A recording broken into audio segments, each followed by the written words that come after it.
Hello, Buddy YouTube channel.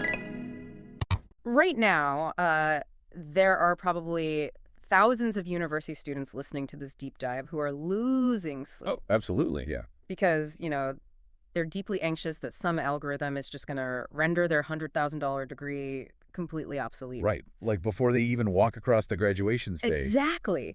But, and this is the crazy part, on that exact same day, in the exact same economy, there's this massive sector desperately trying to hire like 100,000 people. Yeah, it's staggering. And these are for high-paying jobs that an AI literally cannot touch. I mean, it's wild. We are sitting on top of this mountain of unfilled careers while simultaneously, completely panicking about a jobless future. It really is one of the most defining economic contradictions of our time, Right. with this collective societal anxiety about being replaced by code, right? Yeah. Yet, we're facing this severe, tangible crisis of physical labor.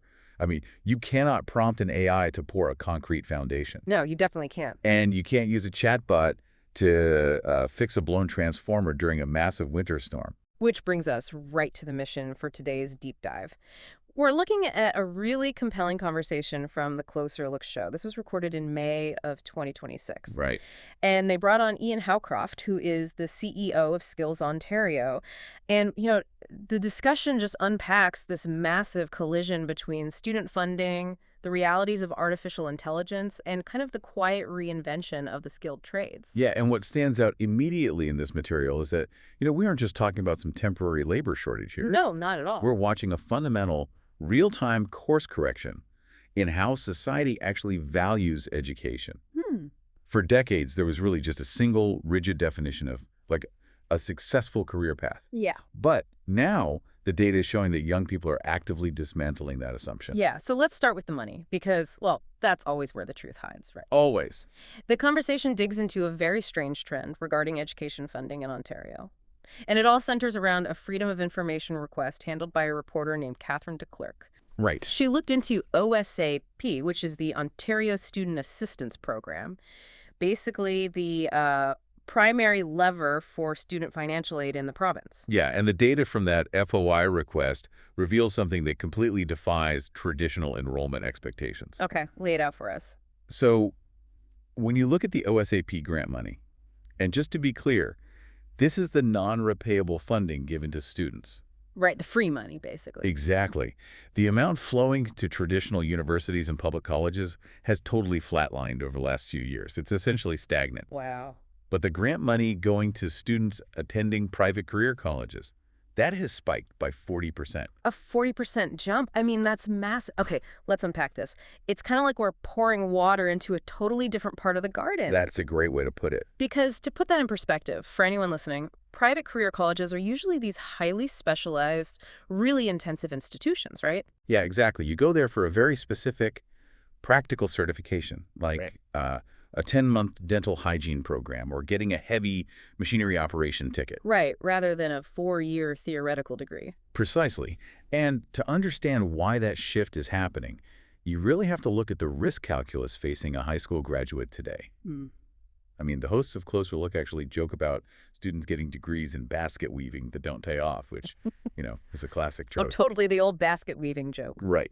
But beneath the joke is this very real, very agonizing economic reality. I mean, you are asking an 18-year-old to take on massive debt for a traditional degree that offers absolutely no guarantee of a job. Especially in an era where entry-level white-collar work is just being rapidly automated. Exactly. So this isn't some organized boycott of universities, then. It's more like individual economic survival. Yeah. Like, are students basically just organically fleeing traditional pathways because they're terrified of that debt-to-income ratio? The data strongly suggests that. Yeah.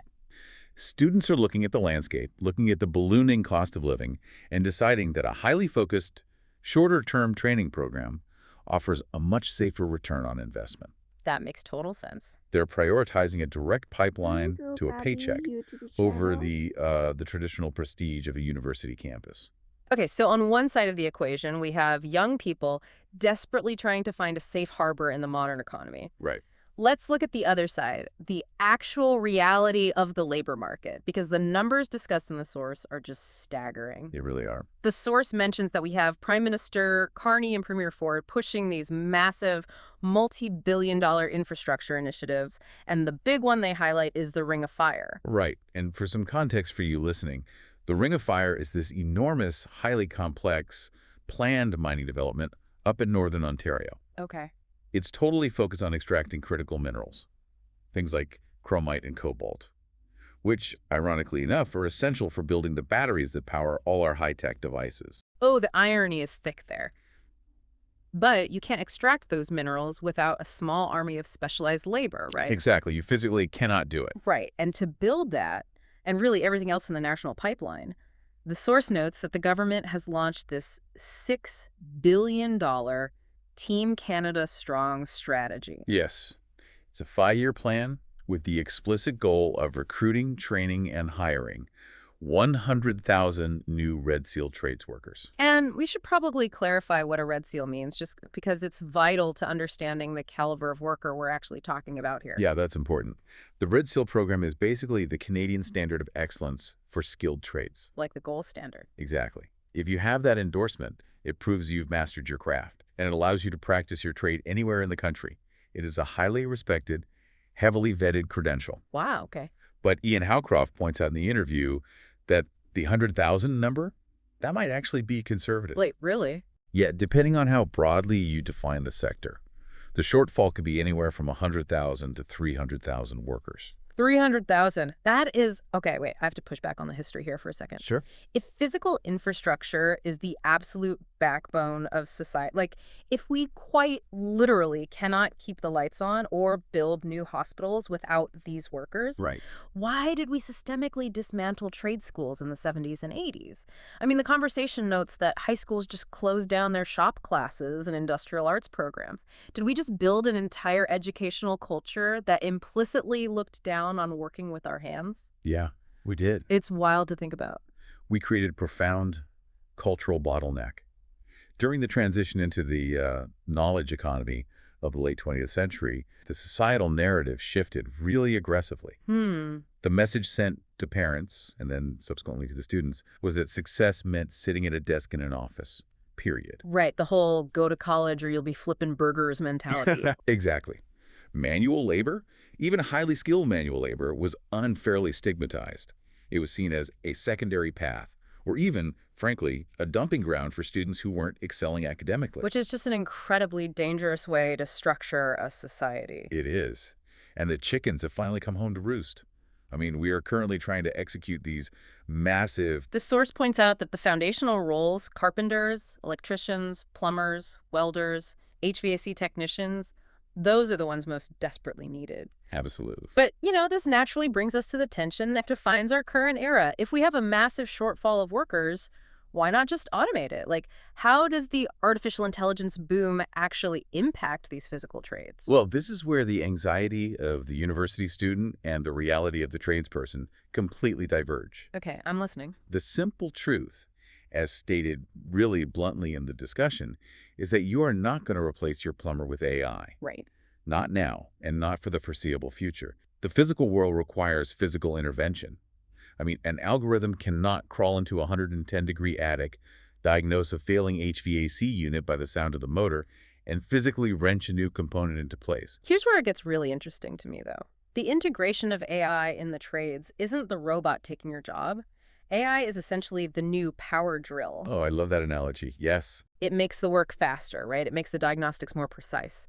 But you still absolutely need a highly trained human brain and human hands to know where to drill the hole. That is the perfect way to look at it. AI is an enhancement tool. It's not a replacement. Right. Like an electrician might use an AI-driven augmented reality headset to overlay wiring schematics onto a blank wall before they even cut into the drywall. Oh, wow. That's cool. Yeah. The technology makes the worker infinitely more efficient, but the worker is still the central, irreplaceable asset. And the trades themselves are evolving far beyond that old stereotype of, like, a guy in overalls with a wrench. Definitely. The deep dive notes that there are currently 144 recognized skilled trades in Ontario. And among those, you have fields like advanced manufacturing and cybersecurity. Wait, I need you to pause there. Cybersecurity. Yeah, it's surprising, isn't it? When I hear trade, I think boots, hard hats, physical labor. How does sitting behind a keyboard protecting a server classify as a skilled trade? It's a great question, and it really challenges our outdated definitions. The definition of a skilled trade is evolving to mean any highly specialized applied skill that relies heavily on the apprenticeship model. Ah, okay, the apprenticeship model. Right, where you learn by doing under the supervision of a master rather than just, reading theory in a lecture hall. Protecting a digital infrastructure requires that same kind of hands-on applied problem solving. So yes, cybersecurity is increasingly being integrated right into the trades framework. That completely flips the script. And Yeah. because these skills, both the physical and the applied digital ones, are so irreplaceable, the financial security attached to them is remarkable. It really is. We're talking about careers that offer exceptional compensation, reliable pensions, and excellent benefits. Plus, there is a very natural built-in pathway to entrepreneurship. Absolutely. You do your apprenticeship, you get paid while you learn, which is a huge contrast to paying tuition, by the way. Well, huge. And once you have your red seal, you can just start your own company. Yeah, and there's a fantastic quip that comes up in the discussion. They say the only guarantees in life are death, taxes, and skilled trades. Oh, I love that. It's funny, but it highlights a crucial distinction. We often hear people searching for economy-proof jobs. But economy-proof doesn't mean change-proof. Right. The trades are changing rapidly with technology. But the core value proposition remains totally untouched. The most secure worker of the future is the one who combines physical dexterity and on-the-ground problem-solving with the capacity to use AI as an enhancement tool. Okay, so let's look at the whole picture here. The jobs are practically bulletproof. They pay six figures, they offer pensions, you get paid to learn instead of going into crippling debt. Right. So why do we still have a 100,000 person shortfall? Like, if the offer is this good, why is the pipeline still breaking? That is the multi-billion-dollar question right there. And the data provides a deeply frustrating answer regarding our educational timeline. Okay, hit me. According to Skills Ontario, the current average age of an apprentice just starting out in the trades is 28 years old. Wait, 28. 28. I assumed apprentices were like 18 or 19, fresh out of high school. If the average starting age is 28, that means we have a system where young adults are wandering in the wilderness for a full decade. Yep. They're likely going to a traditional university, accumulating massive amounts of debt, bouncing around entry-level jobs they hate. And then, 10 years later, they finally realize that a plumber makes six figures and has a pension. Exactly. And the delay is devastating. We aren't just missing workers for our national infrastructure projects. We are systematically stealing 10 years of earning potential from these individuals. That is so true. 10 years of lost income. Right. And by the time someone decides at 28 that they want to be, say, a master electrician, they often realize they're missing a specific high school math or physics prerequisite that they really should have taken a decade ago. That is a staggering failure of communication at the high school level. It really is. So how do we fix it? Because clearly just, printing out brochures and leaving them in the guidance counselor's offices is not working. No, it's not. And Skills Ontario has recognized that passive communication is entirely ineffective. They are fighting back with aggressive, early experiential learning. What does that look like? Well, they've built a fleet of 6 massive, custom-designed mobile units that physically travel directly to schools and community centers. Really? What's inside these units? Because it sounds a lot more engaging than a PowerPoint presentation in the gym. Oh, it is entirely hands-on. These mobile units are equipped with state-of-the-art virtual reality simulators. No way. Yeah. A student can put on a headset and feel the physical resistance of a simulated welding torch. Or they can hold a paint gun and see how evenly they're applying coats in a virtual booth. Oh, that's incredible. They even have setups that let kids try operating the controls of simulated cranes and excavators. It is deeply somatic physical learning. That is brilliant. You are literally bringing a virtual construction site to the middle school parking lot. Exactly. But what I find most fascinating about this strategy is the timeline. The source mentions they aren't just targeting high school seniors who are like a month away from graduation. No. They are running these presentations for kids as early as grades 1, 2, and 3. And that early intervention is so deliberate. Because when you talk to a 7-year-old, you obviously aren't giving them a career counseling session. Right, you're not handing them a resume template. No. You're planting a seed of awareness. You are normalizing the idea that Working with tools, building things, and fixing things is a deeply respectable, valuable thing to do. Hmm. You have to capture their imagination before that cultural stigma against blue-collar work has a chance to set in. And get this, they ran about 2,600 of these school presentations in a single year. 2,600, that's a massive scale. And the data proves this hands-on approach actually works, right? There has recently been a 20% increase in women entering apprenticeships. Yeah. Historically, women have been a massively underrepresented demographic in the physical trades. By changing the messaging, removing the intimidating barriers to entry, and providing that early hands-on exposure, the industry is finally tapping into an entirely new pool of talent. The scale of the outreach is truly impressive. Because Skills Ontario doesn't just do the mobile units. They host the largest skills competition in the entire country. That's right. We're talking about, 2,900 competitors facing off in 78 different specific trade contests. And this single event draws up to 50,000 visitors. It's massive. That's the size of a major sporting event. It is. But crucially, they use this massive gathering to hold dedicated conferences alongside the competition. They have specific programming for Indigenous youth, for young women, and perhaps most importantly, for guidance counselors. Oh, interesting. Yeah, they recently had over 400 guidance counselors attend this event, specifically to learn how to properly advise students about these pathways. Targeting the guidance counselors makes perfect sense. I mean, they're the gatekeepers. If a guidance counselor fundamentally believes that university is the A plan and the trades are the B plan for kids who are struggling, that bias bleeds directly into the advice they give. Precisely. True educational equity isn't just about ensuring everyone has the opportunity to go to university. True equity means giving students clear, unbiased access to all the available pathways. Right. University, college, and the skilled trades. Exactly. At a young enough age for them to make an informed decision based on their actual aptitudes and interests. We just have to stop treating the trades as a fallback plan discovered a decade too late and start presenting it as a primary, intellectually demanding, and highly lucrative first choice. It is a massive paradigm shift. The average 18-year-old today is navigating an incredibly complex map. They really are. So just to pull all these threads together for you listening, we started by looking at the strange shifting of student grant money away from traditional degrees and towards specialized career training, which, signals a deep grassroots anxiety about debt and the AI revolution. Right. We examined the massive real-world shortfall of 100,000 physical workers needed just to build our basic infrastructure.